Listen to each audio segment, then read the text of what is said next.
Welcome to Talkin' Bengals, your home for innovative insights into all things Bengals. Follow Talkin' Bengals on Facebook and Instagram at Talkin' Bengals or listen on your preferred podcast app. Now, let's start talking.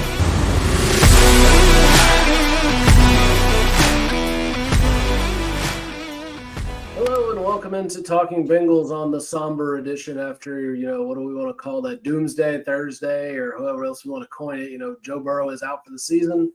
The wrist injury was severe. It's going to cause a lot of heartache for Bengals fans the rest of this season. But, hey, it could be worse. We could be sitting at 2 and something right now. So at least we got 5 wins out of the year. And you never know. There could be some optimistic outlooks coming later in the show. But tonight we got Hoop and Josh with us. Hoop, how we doing? Oh, we're doing, just living the dream, going back into the 90s again. Nightmares are dreams, right? Yeah. Josh, how are you? I'm a little bit more optimistic. I don't think we're going back to the 90s. It's really hard to get that bad. We could go back to what we're going to talk about in Who Dey History, though. We'll get to the Ryan Finley game later. For those of you who don't remember, there is cause for hope. So we'll get to that a little bit later on in the show. But to start it off, how much do you guys want to go through the Joe Burrow injury? I mean, it's just sad. It's depressing. Or do we want to jump straight into Browning? I don't want to relive that. Please don't make me. I mean, I think it deserves to at least be talked about. I mean, the Bengals are paying the guy, he's the highest paid quarterback in the league. I think we need to at least talk about it. I mean, especially the fact that he came off the plane with a brace on his wrist over his hand. I mean, that's obviously a controversial picture, and then the Bengals wind up taking that photo down. I mean, what's your thoughts on that, Casey? There's nothing there. I think it's a compression brace. It's not an actual injury brace. He looked fine during warm-ups. He had no problem. He was a full participant in all the practices this week. And the video is going to show that. So, I mean, I think he was a little bit sore after getting beaten up during the Texans game, and it's a short turnaround. But I really think it was that play where, I can't remember the guy's name. It was Clowney that landed on him. Yeah, so Clowney, that's what caused it to get hurt. And then, being a former pitcher, that throwing motion will affect the wrist a lot if it's injured at all. It'll really mess with it. So I don't think there's much to go on there. I think the injury is a freak happening. It's unfortunate, but maybe Burrow's got to learn to take a little bit better care of himself. If he is hurting at all, he's got to report it. Take a couple days off of practice. I mean, this has been a wonky year. I don't really know how else to describe it but wonky. It's not been normal. This team should be playing better than they have been. They've looked great. They've looked horrible. I mean, they've been one of the best teams I've seen in Bengals history, and they've been one of the worst teams I've seen in Bengals history, Titans game. But, it's just one of those, it doesn't make any sense. So it's kind of, it's not the ending, but the ending for Joe Burrow's season, it's kind of what you expected, something crazy out of the nowhere. So, Josh, what thoughts do you want to expand on? I mean, really, it comes down to offensive line. Well, it's a free runner. Nobody blocked him, just came crashing right down on him. I mean, it was a freak accident. Really, the only thing you could have done to avoid that is block who you're supposed to block. Blocking schemes really comes down to Frank Pollock. That's his job to figure out, and if he didn't do his job, I mean, it's hard to say exactly. We have 3 years of data showing, in my opinion, that I don't know if he's the guy. Spend all this money on the offensive line, and they cannot block anybody. But I don't think the brace really was anything. I've got those braces too. I mean, they're really just compression. They don't really do much. If you have any sort of soreness, you put that on. It's not an injury. I think it was a freak thing that really could have been taken care of with the offensive line. I'm going to kind of piggyback on what Josh is saying with the offensive line. And I think the common piece in all 3 years is Pollock. And I hate to put it all on one guy, but I mean, you have arguably one of the best offensive lines that the Bengals have had, and you're still having your quarterback getting hit, like every other play. I mean, Burrow's got to be able to stand up. He's got to be able to make his 3-5 step drop and still be able to make, progressions to go through the receivers to see who's open. Historically speaking, the past 3 years, if Burrow hasn't gotten rid of the ball in less than 3 seconds, he's getting hit. So, I mean, there's one common piece in all of the years that Burrow's been back there, and it's Pollock. So, I mean, I think maybe Bengals go out and look for another offensive line coach, maybe somebody who has a proven track history of being able to come up with some good blocking schemes to protect a quarterback. Maybe, I don't know. I mean, Joe Burrow's been sacked more times than Andrew Luck was. That's bad. I mean, hard to hear glass eaters that can't block. That is bad. Great point there. The term glass eaters. But I think glass eater, like if someone's eating glass, yeah, they're tough. I don't know. That means they're tough. That means they're stupid. I mean, I get where he's trying to come from, but I'd like some smart guys too. And we have them on the line. I'm not saying our offensive linemen are dumb by any means, because they're not. But it's just like, I don't know if it's the Cowboys line when he was, praised as this greatest guy, had a bunch of Hall of Fame and Pro Bowl caliber guys on it. If they just made him look good, but I mean, I think it's an organizational failure. And I don't want to cover, our next, oh, good Lord, 8 months worth of material where we basically break down the entire organization and figure out where they failed. But they didn't really address a whole lot of issues. They brought in Orlando Brown. Great job. I think Jonah Williams has done well moving to the right side. Is he still the top tier? No, I don't think so. But he's solid. He's a very solid right tackle. But you didn't address the running game.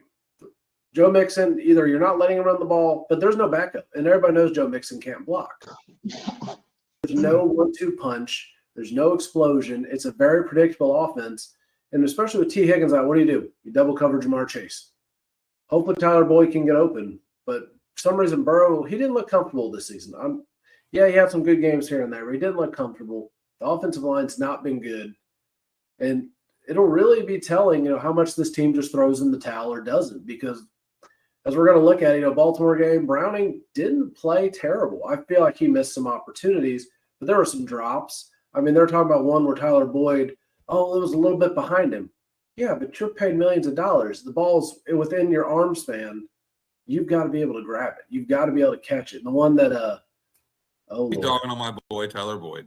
No, I'm not. I'm just saying, but they're quick to blame Browning. I get it. It's a hard game. But a quarterback's fault to me is it's 5 feet over your head, or it's 2 feet behind you, or it's out of your reach and you can't grab it. It's just uncatchable. Yeah, that's a quarterback's fault. But I mean, the one Trenton Irwin dropped, that was a heck of a try. I mean, you wish he could have held on to it, but it is what it is. But Browning had some really nice throws. The touchdown pass to Chase was perfectly timed. That deep ball to Chase, if we're still in the good old NFL where you couldn't shove people out of bounds, I still think that's one of the dumbest things the NFL lets happen. I wish they would have let me do that in high school, not that high school and NFL are comparable. You couldn't push people out of bounds when they were in the air. No, that was a penalty. You had to let them try to come down. So I wish they'd get rid of that rule because that's silly. You're just shoving people out using the out of bounds another defender. But that's a different topic. But I don't think he looked horrible. Nick, what do you think? Well, I mean, I think diving right into Browning, I think that it, quite possibly may be a very good backup. I mean, he played really good at Wyoming, and then, he saw what limited snap. Washington, whatever, it was a W. Yeah, close enough. I was out west somewhere. They're right next to each other, right? Close-ish. Football playoff. Yeah, whatever. Anyways, I mean, he played well in college. And a lot of the times, good quarterbacks do come from smaller Division I schools, or even, I mean, heck, look at Tom Brady was a backup and worked his way into being a starter role at Michigan. I mean, a lot of times it's the guys who had to work to get there, like what Joe Burrow did, working his way over to LSU and then getting up to Heisman status. I mean, they know what it takes to work hard and to be able to succeed because they know the steps that they need to take. That old saying, championships aren't won on the field. They're won on the practice field. They're not won on the game field. And I think Jake Browning, Who knows? Give him a chance. Why not? He may turn out to be the next Tom Brady, and we just paid Joe Burrow way too much money. Hopefully. Who knows? Who knows? Yes, Maybe the next Nick Foles. I'll take the next Nick Foles. Heck, I'll take. No, I would take the next Tom Brady, and we just have him for cheap. No, but seriously, Browning, he didn't look bad at all. He looked like he got out of the pocket well when he was getting pressured. There's the one play he got taken down, trying to make too much of something. But again, that's reps. That's not being on the field in real game situations in the NFL for very much. So I think the more time that he has on the field, I think he's probably going to wind up being a lot better than we could have hoped, at least for a backup. Josh, where do you want to take that? I mean, I agree. I think he had some very good plays. A touchdown, that was a good throw. The catch to Trenton Irwin, that was a rifle past two defenders. That was a great throw. Seemed to have good pocket awareness. Yeah, I mean, he came in under circumstances that I'm sure he didn't want to come in with. But he seemed ready. I mean, we were talking in preseason between him and Simeon. Like, neither of them looked like they were going to be good enough. We got to pick up somebody else. But in the preseason, you're also playing with backups, backup receivers, backup linemen, backup everybody. So it's hard to look at a quarterback when his job is so dependent on so many other people and say whether or not he's going to be good.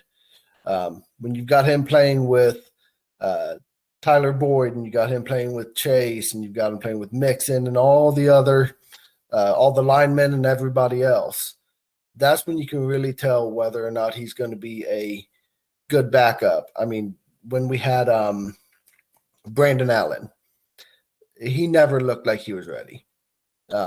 He's Joe Burrow's boy. You can tell Joe Burrow liked him, wanted to keep him around, but he was not the competent backup that we needed. It seems like Browning is going to be that kind of guy based on a very small sample size. We have a full game coming up here on Sunday, so we'll see what happens. But just based on what we saw, seemed like there was competent play, good decision-making, good pocket awareness, and it seemed like he was ready to go. So we'll just see Sunday, get a little bit bigger sample size, and hopefully Burrow will be in his ear and giving him some guidance. Man, I can't believe you're dogging on Brandon Allen. Brandon Allen, the FedEx Air Player of the Week, one time in his career against the Deshaun Watson-led Texans. Come on, he had one great game, just like the guy we're going to talk about later in Who Dey History. One great game. But, looking at it, I think what the rest of this season is going to show is, are the coaches worth anything? And by that, I mean, everybody's like, oh, they got a backup quarterback. Belichick made it to the playoffs multiple times with backup quarterbacks. You can make it with a backup. You may not win the Super Bowl, but you can make the postseason with a backup. But can you scheme the right way? Can you set this guy up for success? Can you build with what they have around him? And to be the pessimist like I always am, I'm going to be optimistic later, so don't worry. The pessimist right now is I don't think our coaches are that good. I think Zach Taylor is a fantastic leader. And leader, I mean, he can rally the personalities. He can keep a beat on the locker room. That's what he excels at. When it comes to the X's and O's, Lou Anarumo is good. I think he's frustrated because he lost some of his guys, and that's causing trouble. Brian Callahan, Frank Pollock, the rest of the offensive coaches, I don't think they're worth much. I'll be 100% honest on that. When you have Joe Burrow, T. Higgins, Jamar Chase, when they're all three healthy, and when Mixon and you had Pirine, we had all those people playing really well at a high level. How good of a job coaching do you have to do, or do you just tell Joe, hey, here's some plays, go out there and do what you think's right, and just watch the magic happen? But what we figured out this whole season, when Burrow's not 100%, when Higgins is out, or Chase is double covered, Mixon is not getting the opportunities that he deserves because there's no 1-2 punch, they're not able to scheme around that. They're not coming up with a game plan that is going to make them successful. So, I mean, that's what I'll be curious. Are they just going to put Jake Browning out there and go, okay, do what Burrow does, and he's going to be like, no. go. I can't do what Burrow does. That's why I was not drafted. I was an undrafted free agent, even though I set all the records at Washington. So it's just one of those, like, if they can't scheme to what he's good at, he's got a strong arm. He's pretty mobile. He's tall, he's big, he's strong. Does he have the experience? No. So are you going to just basically throw him out there with the same game plan you normally have? Or are you just going to, okay, we're going to run the ball the whole time? That's not going to do it either. You have to have something that'll allow him to be successful. And if they can't win, so we got 7 games left at this point. If they can't win at least 3 of 7, it's on the coaches. Because the Steelers are not a good team. Yes, they have a 6-4 record, blah, blah, blah. They are terrible. They just fired their offensive coordinator. That sure shows you how bad they are right now. The Vikings have a backup quarterback in there. Yeah. He did just lose, though. He just got beat. So I mean, it happens. But you're telling me that that's not a beatable team? The only 2 games on the schedule that I think you might as well just chalk up as losses right now is Jacksonville and Kansas City. You're going to Jacksonville. You're going to Kansas City. I don't think those are wins. Those are just hostile environments. And I just don't – maybe. We'll see. But, I mean, as of right now, those are 2 games I'm putting in the L column because I just don't see it. The defense, too. It's not just on Browning. The secondary, you're going against 2 elite quarterbacks. And the secondary has been diced up the last couple weeks by people that are not elite quarterbacks. Sorry, Lamar Jackson, elite with his feet, not elite with his arm. There was a few. Just to go back to the Ravens game, man, I'm pontificating here. But they counted on the broadcast to 10 multiple times on passing plays for Lamar Jackson.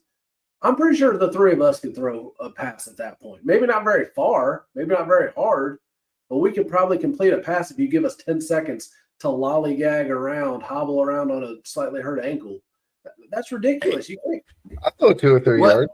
Let's just be honest, okay? My lollygagging on a hurt ankle is not Lamar Jackson lollygagging on a hurt ankle. His lollygagging on a hurt ankle is still like 100% better than me. Okay? Yeah, so, you could still complete a pass with 10 seconds. With 10 seconds? I could probably do it, but he didn't even try to move. Just stand there and wait. It was crazy. All right. So I'm just going to say this just because it's on top of my mind. Because you guys have mentioned Mixon several times, maybe not in this aspect. But to me, it seems like every time we run Mixon up the middle, Mixon gets at least 4 to 5 yards every time. Why are we not slamming him down their throat? The Ravens game, every time, I mean, Ravens have great defense. They always have a good defense, right? Dating all the way back past, all the way to Ray Lewis's early days, right? When they had Terrell Suggs and everybody else. They had a great defense. We still pounded the ball up the middle. I mean, look at Corey Dillon. He had great success going up the middle. For some reason, when we're playing AFC North teams, run the ball up the middle and it's successful. The Bengals are a north and south running team. They're not a stretch. They're not a zone. It's a slam. It's a, right up the guard's butt, and then if you need to, bounce it. But the Bengals have been so successful straight up and down, north and south on the football field. And every time they go east and west, even with Jamar Chase, who's like a jackrabbit, he gets maybe 3 yards. Most of the time, he's getting tackled for a loss because nobody blocks. And I don't know. That's just where my frustration lies, especially in the run game, because Mixon has proven he can run north and south. So run him north and south. His strength is not side to side. I'll agree. He's not an elite running back. No, but he is very good at running north and south. He is. I mean, I think something that's going to help him out the rest of this year, and I'm not telling Burrow how to be a quarterback. I'm not a quarterback in the NFL. I didn't play quarterback when I did play football, but he audibles so much to pass plays that when Mixon's getting, 9 to 12 touches a game, that's not enough for a running back to get going. And he's the kind of running back throughout his career. The more touches he gets, the better. His most yards he ever gets, I think, was on like 28, 29 rushes in a game. And yeah, of course, he gets more rushes, get more yards, but it's substantial.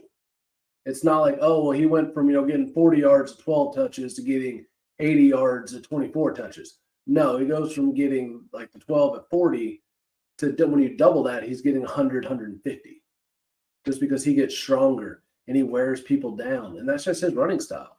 I don't think you'll see Browning audibling a whole lot out of place. I don't think that's where he's at right now. I mean, if there's an obvious, well, they're doing an all-out blitz, I probably don't want to hand the ball off. I want to dump it off quickly to Jamar or something. Yeah, you may see that one, but I don't think you're going to see the crazy amounts. And I can't remember if I talked about this last week or I was talking to somebody else about that earlier this week. Burrow gets in front of himself, I feel like. He really tries to think about the game almost too much. And now teams, it's like the batter and pitcher relationship in baseball. The pitcher makes an adjustment, the batter makes an adjustment, and they go back and forth and back and forth. And Burrow, for the last couple of years, has been able to fool people. Okay, this is what they're showing me. I'm going to audible this play. Well, now they know you're going to audible. As soon as they show you something, you're going to audible. Then they show you something else. And you don't have the time on the play clock to go back and change it again. So he's got to think about that. So to go further on that, did you notice, I can't remember if it wasn't the Ravens game. It was the Texans game. Whenever Joe Burrow was audibling,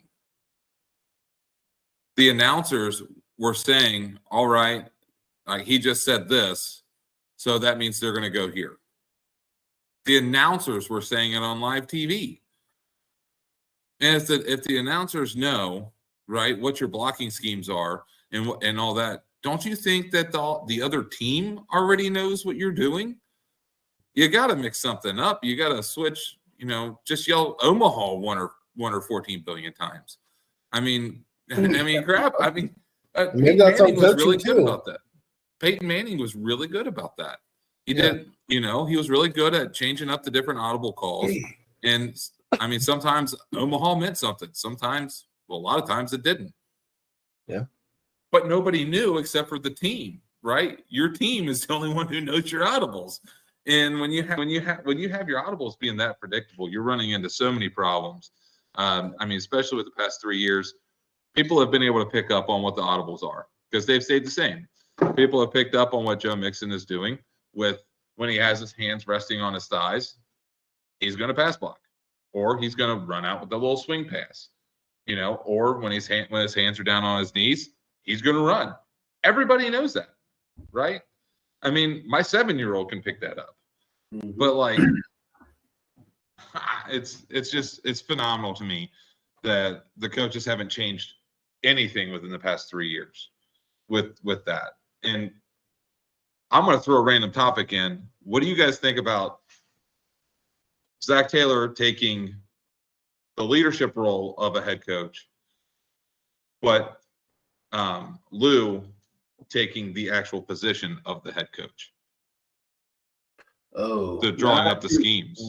Now, here's with the head coach, and sorry, Josh, I'll let you talk about it. The head coach's job is to make the overall strategy and incorporate what the offensive coordinator and the defensive coordinator's game plans are. I don't think Zach should have anything to do with any kind of play calling, either side of the ball. But as far as the overall strategy, if he can't do that, he needs to be fired. That's just what it is. If you can't manage the game, you can't bring those two strategies together and empower your coordinators to do their jobs well, then you need to be fired. That's why I can't stand offensive or head coaches that call plays, because you're not doing what your other job. You're trying to do your subordinate's job, and you're losing something at your level. And everybody's like, Andy Reid does it, blah, blah, blah. Okay, well, cool. Good for Andy Reid. Andy Reid also has Patrick Mahomes. You really don't have to be a genius when you have Patrick Mahomes. It is what it is. As much as we give him hate for all the the rivalry, he's a great quarterback. And there's another one. When you have him, do you have to be great? When he was good for the Eagles, he had a good quarterback in there, and he had good position players around him. So as a head coach, your job is to bring those two strategies together. And if Zach Taylor can't do it, you got to find somebody that can. Josh? The Andy Reid, if I'm not mistaken, I don't even think he called the offensive plays. I'm pretty sure that was Eric Bieniemy. That's why you can see this year. Well, this year. Yeah. Was it Reid? Yeah, it was Reid with Bieniemy's help. It was Bieniemy's strategy. Reid called plays. Okay.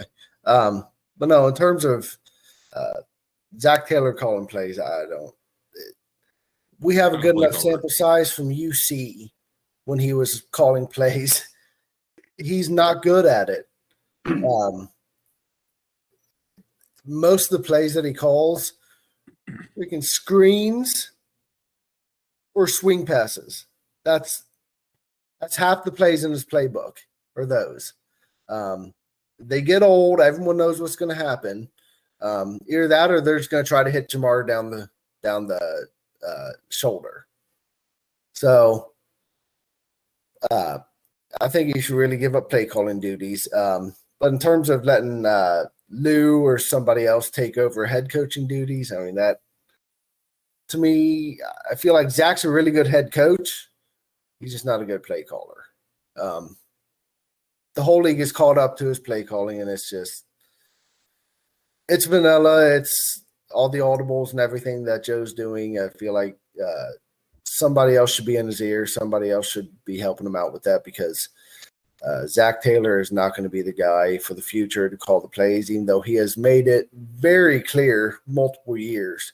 He does not want to give up play calling duty. Maybe it's an ego thing. Maybe he just doesn't want to give it up for whatever reason.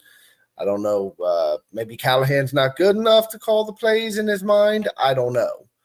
But for whatever reason, he's been reluctant to give it up. And this year seems to be biting him in the tail. So definitely should figure out something else because I don't even think Belichick calls the offensive plays, and he's the head coach. So figure out something else there, and we'll move on because I've talked about this way too much. So now we're going to hear Nick's insight on his own question. I think that, quite honestly, I just think that Zach Taylor just needs to completely relinquish his play calling at all. Go through the strategy with the offensive and defensive coordinators, and just leave it at that. Let them call the plays. That's what their job is. Let them do it, right? It's the boss who's being micromanaging. Nobody works well being micromanaged, ever, right? The more micromanaged you are, the less performance you do because you're just like, man, forget you. I'm just not even going to do what I'm supposed to do. And that's just human behavior. Zach Taylor needs to be the head coach, the guy who brings in all the players, who, team bonding, right? Coordinating the strategy with the defense and the offensive coordinators, before the game and then at half, make sure everybody's on the same page. And then allow the coordinators to go out and call the plays to execute. Exactly. And I think from this, you've made me come up with a new idea. Maybe I'm going to go ahead and just set up a Slack channel and, put it on our page where everybody can jump in during the game. And maybe we'll all predict the plays and see who's right. Because I know how many times I sat there. This is going to be a slant. This is going to be a screen. This is going to be a run up the middle. Because that's half the playbook right there. Exactly. But we could be right. So might as well all just join in together and get everybody that's listening and they can jump on too. And let's see who's the most right. Like they should put that in the sports books.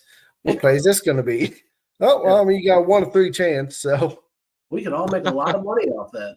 It's good to go. But we got to move on to brighter topics. I feel like all of these, even though we're trying to keep a positive outlook, are bringing us down. And we got a whole off season to be down and upset if things go wrong. And I mean, that's the thing too. Like this is literally the most optimistic we may be for the rest of this season. That's the really scary thing. It can just keep getting worse and worse to where, in December, we're talking about mock drafts. Don't want to do that. But that's what we might be up to at that point. So let's be as optimistic as we can. And for reasons of optimism, let's look at our Who Dey history. So this week in Who Dey history, we are looking back at what I've dubbed the Ryan Finley fantastic football game. Because he was the worst pick they probably ever made at quarterback. That was like a 4th-round guy. Was average in college. He wasn't great. I mean, he seemed like a really nice person. But I remember the first preseason game we saw him play, like, oh, my Lord. This guy shouldn't be in an NFL uniform. And when he gets in the huddle, nobody has any confidence or faith in him. And I very much remember that game. I was out to dinner for my nephew's birthday, and I was like, I don't even know if I want to watch this. It's going to be just a dumpster fire. But that's what I say every single week, and every single week I watch it anyway.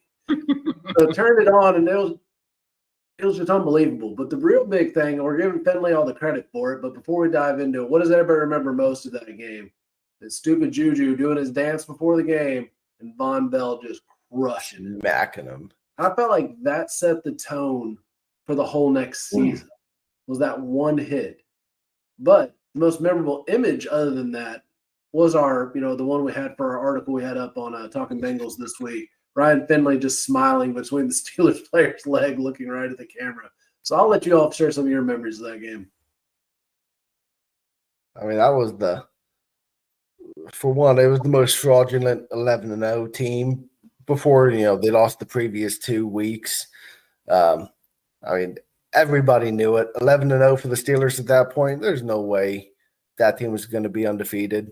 Then they lost 2 in a row. Like, oh, well, the Bengals are going to be an easy beat.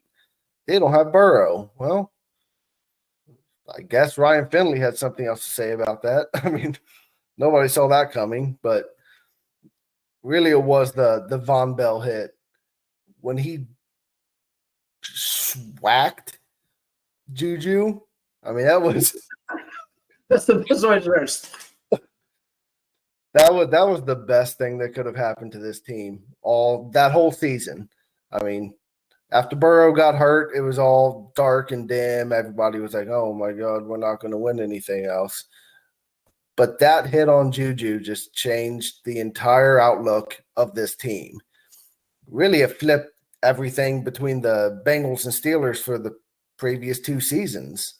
And then Ryan Finley, I mean, I wouldn't say he was a game manager. He made some pretty good throws, made some pretty bad ones too. But, I mean, he was the one that led this team to beat up the Steelers, beat them by 10 points. That was almost unbelievable because there's almost no way that should have happened. But you know what? They were able to make it. So Ryan Finley, he was the hero for that day. Hey, I'm going to quote the Little Giants here. One time. One time. All it takes is one time, right? And Ryan Finley showed it that day. He showed he was ready to come out and play against, one of the biggest rivalries in the NFL. In my opinion, the biggest because I'm a Bengals fan. Every time we play the Steelers, there's always something. And when you have a backup quarterback come in the game and the Steelers are supposed to be having this magnificent season, and then you have the backup come in and tear you apart like that, oh, it was phenomenal. It was such a great day.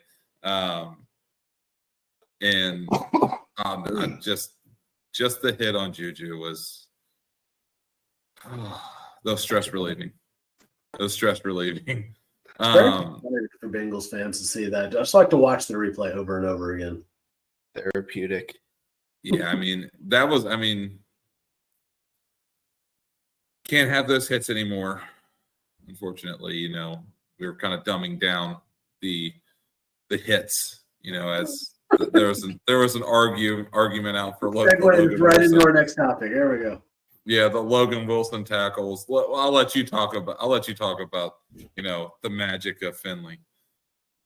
Well, I think I got my stuff out there. Just good for him. He's a guy now that if Bengals fans see him, they will recognize him because of one game. And hey, I'll buy this guy a beer. Before that, you'd probably be like, who's Ryan Finley? He'd have been an even more obscure former Bengal. But yeah, now he has a place in Bengals history. And forever, the fans that got to watch that game, you'll remember that more than you will how much he sucked. So thank you for the one game you were good. That's what we'll hold on to. But if you think about it, that's what happens. You can be a player and have one good game in a moment like that on national TV. That's what you're going to get remembered for because you quickly got cut and didn't play the National Football League. If it wasn't the Steelers, nobody else would have cared. Yeah. Well, if it wasn't on primetime, I don't know if it would have been as big talked about either around the country. But, that was just one where, that image was everywhere. It was absolutely everywhere. So, great job for him. And now We're going to have to bring us back down with the tackling thing. Before I even go into Logan Wilson, 30 player, Nick's going to flip. I'll let him have the mic here in a second. This is man crush. Stop making football a wussy game. I'm so sick of, well, this is an illegal tackle. I've never even heard of a hip drop tackle, and I've watched football for 30-plus years. And I was like, what is a hip drop tackle? I played defense. You bring the guy down any which way you can. It doesn't matter. As long as it's not their face mask or a horse collar. Those are the only 2 illegal things I ever do about it. Don't hit them in the head. Don't grab the mask. Don't re-yank them down as a horse collar. What in the heck is a hip drop tackle? Just suck it up. I'm just going to take it from there. I mean, come on. Seriously? You're literally telling somebody that they can't tackle somebody? Come on. I mean, how else are you supposed to tackle somebody from behind without completely destroying their neck? Let him get a touchdown, I guess. Quite honestly, when you go to tackle somebody, please go down. Yeah, when you go to tackle somebody, that is a violent act. Oh. Okay, it's violent. There's no other way to put it. It's a violent act.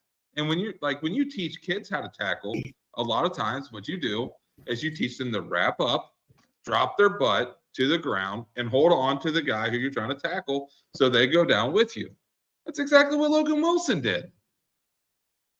You know, because, I mean, first and second graders, you can't teach them, go in and hit them as hard as you can and wrap up. No, they can't do that. Go bear hug them and then fall to the ground.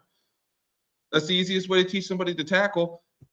And Logan Wilson literally is trying to make sure that he's not killing the person he's tackling. If you wanted him to, he could just go from behind and just smack him in the middle of his back, cause him to get whiplash and smack his face on the ground. Yeah, that'll look good, right? There's nothing about a football hit that's going to look good. If it's done properly, it's not going to look good. That's stupid. It's the stupidest thing in the world. My wife, she could give 2 craps about football. And she's like, this is the dumbest thing I've ever seen in my life. Really, you're going to rule out somebody being tackled? That's going to be a penalty? I mean, it's like the new rule with the quarterbacks when you go to sack a quarterback and you hit him and you land on top of him. How are you going to get a 320-pound defensive lineman to control his body to the point where he can fall off the quarterback while he's tackling him going at full speed? He can barely control himself going at full speed, much less control how he lands. I mean, it's stupid.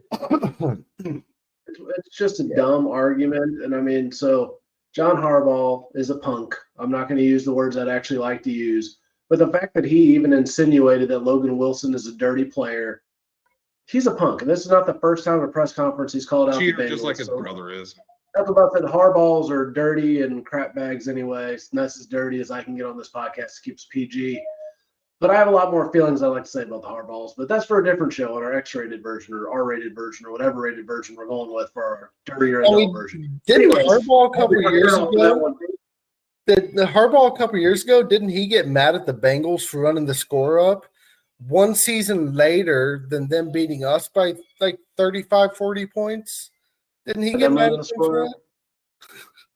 Yeah. So the good news is, though, Ravens players, I respect them. They came out and said there was nothing dirty about the hit. It's just a hit.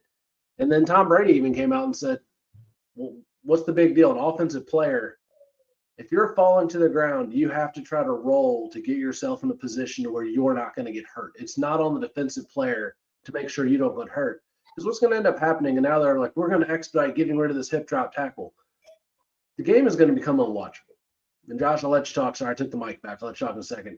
But the game is easy way to talk over people. Oh, man. I feel so disrespected. Completely unwatchable because people are going to be trying to like hug them to the ground and then, okay, they're blown. No, I don't know. Let me go up. And then he's going to score a touchdown. And it's going to get to the point where it's not fun to watch. Football is meant to be violent. If you don't like it, go watch soccer. It is what it is. I said what I said. Football is a violent game. People get hurt. If you don't like it, go watch something that's not a contact sport. Josh?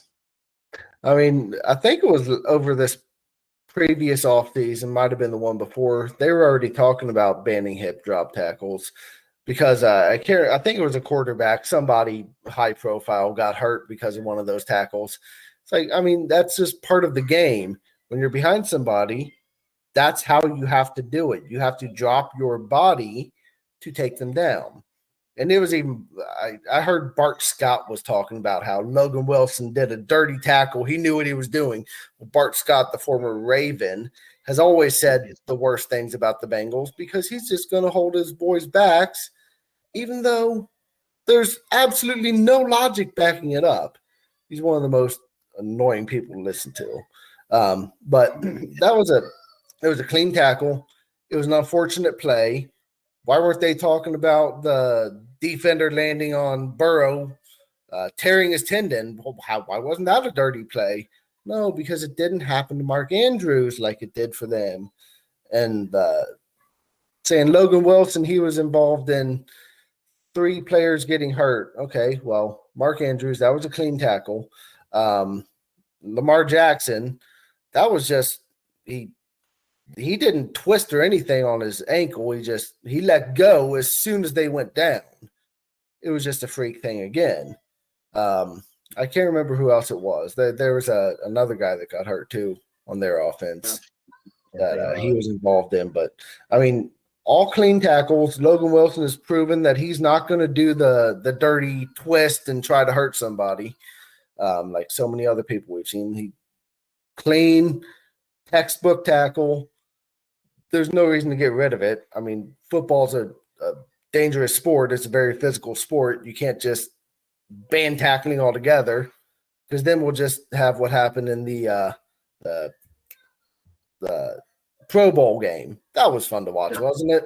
I'm sure we're going to watch flag football where Jamar Chase is on his cell phone instead of running.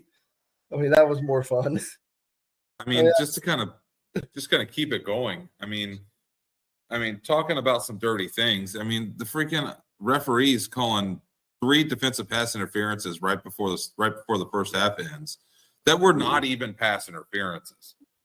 One, you got a Woozier playing legitimate picture perfect defense. That's how you play defense. One arm around, one arm to break, one hand to break the tackle or break the ball up, right? And then what was it? Turner. He's literally running with the receiver, and the receiver runs into him. Like he's literally trying to not make contact, and the receiver makes the contact, and they call it on him. Like, come on. Like, you were literally walking the Ravens down the field right before half to and then they get the ball. Like, you're legit giving them the game at that point, especially since Burrow was out of the game. I mean, that's just ridiculous. It makes you mad. It really does. And it's frustrating. So let's move into other topics here. The refs suck. Refs have been suspect for years. So let's look into our previews here for against the Steelers. So we've talked about them a little bit, here, there, and wherever. They're in disarray. They just got rid of their offense coordinator. They're one of the worst teams to have a winning record in the history of the NFL. Defense is still great. I'm not going to take away from their great defense. They probably have one of the top 2 pass rushes in the league. But, offense is very suspect. I don't have any faith in their offense. This could really end up being a slugfest, a 9-7, a 10-9, one of the good old classic Bengals Steelers games from the early 2000s where it was just nobody can score on the other team. It's just going to come down to kickers and one play here or there. So, Josh, what do you think the score is going to be this week? This is probably the hardest one to predict because you have no idea what you're going to get from Browning. And without their offensive coordinator, you have no idea what this offense is going to look like. Is Tomlin going to take over calling offensive plays? How's that going to look? I think it's a running back coach, but who knows what he does either. I've never heard of him either. So. Yeah. I mean, honestly, I've never even heard of their offensive coordinator. But, I mean, I would hope the Bengals can come out and, I mean, if Browning plays anything like I'm hoping he will, he's going to come out and he's going to be competent. He's going to be a game manager, hand the ball off to Joe Mixon, let him do his thing, get Jamar Chase the ball, let him do what he's got to do. Just make a throw here or there, and hopefully we can come out up 3. I mean, I would put it on Mac's leg and let Money Mac hit that last field goal to win the game. I mean, it's not going to be a high scoring game, maybe 10-7. It's not going to be much. I'm going to kind of dog Money Mac here. He's not been so much Money Mac lately. Mediocre Mac. Yeah. And I say that because when you're comparing him to the other professional kickers, not to me, right? I could barely kick an extra point from the normal extra point line. That's okay because I'm not getting paid millions and millions of dollars. Every once in a while, I made one. It was blue moon, but it happened. I don't think I could. I think I did kick one off my long snapper's helmet, and it went through. So, hey, Casey was a good holder. It wasn't on him; it was mostly on me. But no, on a serious note, I do think it's going to be a low-scoring game. I agree with you guys. I'm not going to go with a 10-7. I'm going to go more like a 12-9.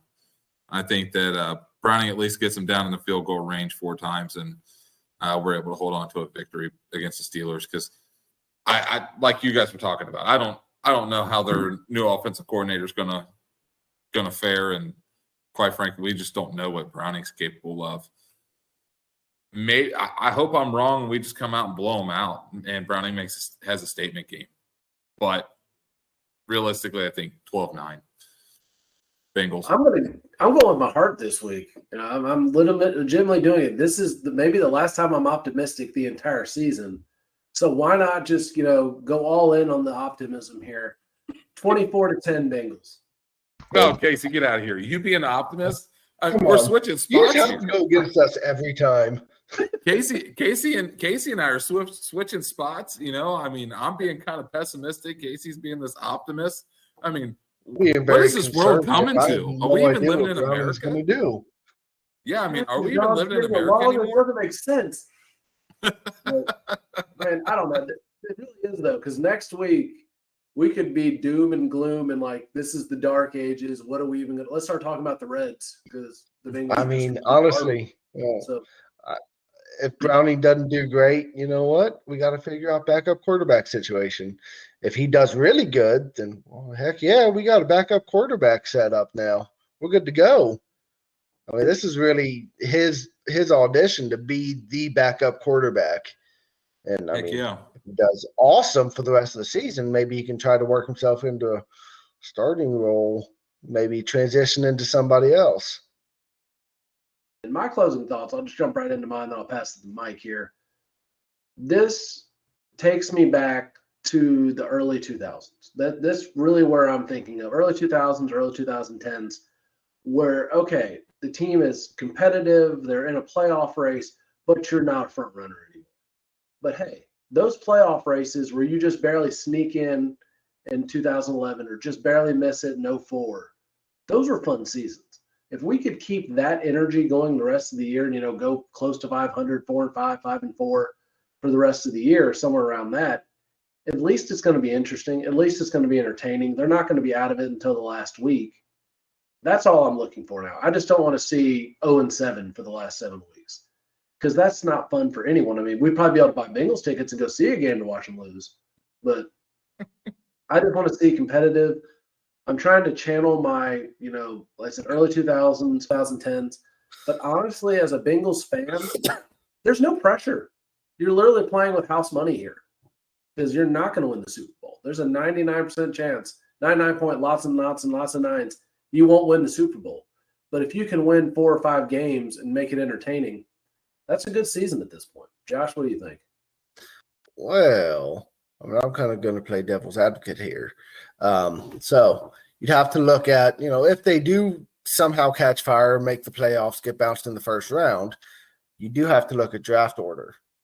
The Bengals will be in a horrible spot, and they're going to have a lot of people going into free agency too. So maybe it would be better to have a terrible rest of the season, get a really good draft pick. Maybe it would be really nice to still make the playoffs because, it makes all the players and the fans feel good. You know what? We're one of the best teams still. We're in the playoffs with a backup quarterback. it's a tough way to go. But I mean, I'm still hoping that they keep winning. I'm hoping that they still try to. I don't really care that much about draft order. Bengals drafting lately, it's been spotty. They've had some really good hits. Seems like every other year they have a great draft, and then the next year they might have 1 or 2 people that'll hit out of 7. So, I mean, I'm hoping for a good season. So we'll see what happens, but I wouldn't really bank on it. All right, Nick, bring us home. So I'm just going to go ahead and throw out the oddball here. I expect Jake Browning to win us a freaking Super Bowl. Okay. You're a professional quarterback. You're a professional quarterback. You win us a damn Super Bowl.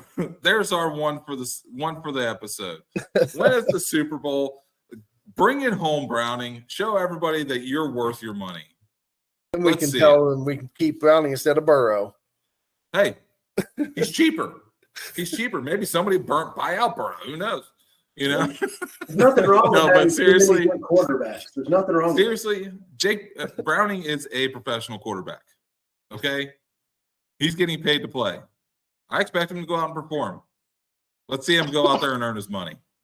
Maybe he'll earn a bigger paycheck. Who knows? I'd love to see it too. Nothing would make me happier than to see the Bengals win a Super Bowl with Jake Browning. That'd be incredible. And if you honestly have any feelings that could possibly happen, I'm not a betting person myself, but I would say go put $100 on it because that has to be going off like 1 to 1 million right now odds. I've still got $5 on the Bengals winning the AFC.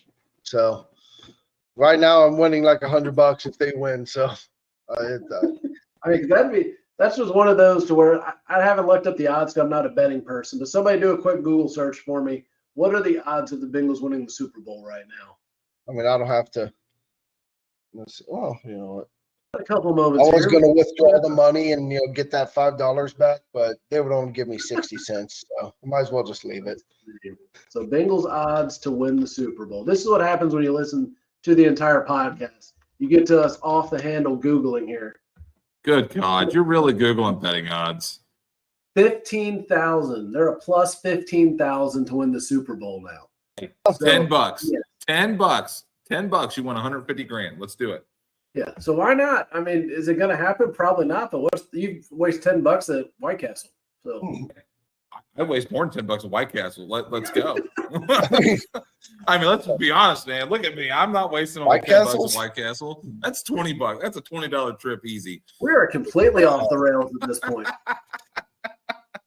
And on that note, thank you for joining us on Talking Bengals. You can check us out on our YouTube channel. All of these podcasts are a video now. You can see some awesome backgrounds. You can pick which one you like the best. Let us know in the comments. Check us out on Facebook at Talking Bengals, Instagram. Bernsey, he's doing more important things in life right now. He'll be back hopefully next week, but he's doing lots of awesome things on our Instagram account. We got Jamar Chase and Tyler Boyd checking us out on Instagram, so why aren't you? Look us up on Twitter, or X as the kids call it nowadays. I'm trying to be more active on there, even though it's terrible. We still do not ticky-tacky. I don't plan on getting into that anytime soon, but we are getting a new website. So we're going to soon be represented on the podcast network at Talking Bengals there. So keep an eye out for that, and just let us know what we're doing, and join us every week. Who Dey? Who Dey? Thank you for listening to Talkin' Bengals. Be sure to like and subscribe to Talkin' Bengals on Facebook and Instagram at Talkin' Bengals. You can also listen to Talkin' Bengals on your preferred podcast provider.